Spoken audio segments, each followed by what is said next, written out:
Le prince Charles suivra les traces de sa mère avec un détail clé lors de sa future cérémonie de couronnement, selon un expert royal. Il a été largement rapporté que le prince Charles prévoyait de moderniser la famille royale lorsqu'il deviendrait roi. Selon des plans divulgués, certains des traits de son futur règne seront exposés lors de sa cérémonie de couronnement. Mais l'expert royal Richard Fitzwilliam pense que le prince Charles s'en tiendra à la tradition et suivra l'exemple de la reine en ce qui concerne son vœu à la tête de l'Église d'Angleterre.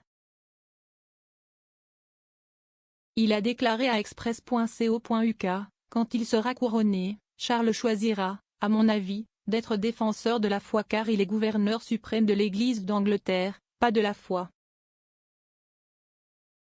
Il y a beaucoup de débats à ce sujet, mais il me semble clair que Charles a adopté la description de la reine du rôle de l'Église établie en tant qu'institution sous laquelle d'autres religions peuvent s'épanouir. Combien de temps l'Église maintient ses liens spéciaux avec la couronne, avec des congrégations en déclin comme elles l'ont été à notre époque de plus en plus laïques, est une autre affaire. Le prince Charles a parlé pour la première fois d'être considéré comme un défenseur de la foi il y a plus de 2 décennies, alors qu'il soulignait la nature multiculturelle de la Grande-Bretagne moderne.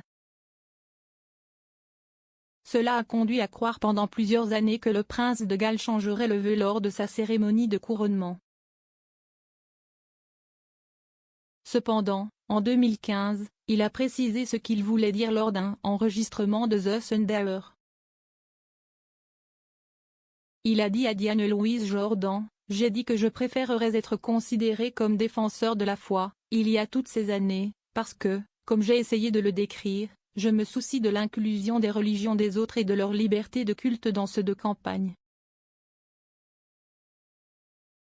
Et il m'a toujours semblé que, tout en étant en même temps défenseur de la foi, on pouvait aussi être protecteur des religions. La reine elle-même, a-t-il poursuivi, a déclaré dans son discours du jubilé de diamant en 2012 que le rôle de l'Église d'Angleterre n'était pas de défendre l'anglicanisme contre toutes les autres religions. Il a ajouté, au lieu de cela, l'Église a le devoir de protéger la libre pratique de toutes les confessions dans ce pays. Je pense qu'en ce sens, elle confirmait ce que j'essayais vraiment de dire, peut-être pas très bien, il y a toutes ces années. Et donc je pense que vous devez le voir comme les deux. Vous devez venir de votre propre point de vue chrétien, dans le cas que j'ai en tant que défenseur de la foi, et veiller à ce que les religions des autres puissent également être pratiquées. Le point de vue de M. Fitzwilliam sur le vœu de Charles semble également être soutenu par une source qui s'est entretenue avec le Mail dimanche, qui a récemment rapporté des détails attribués à la préparation du couronnement de Charles, baptisé Operation Golden Orb.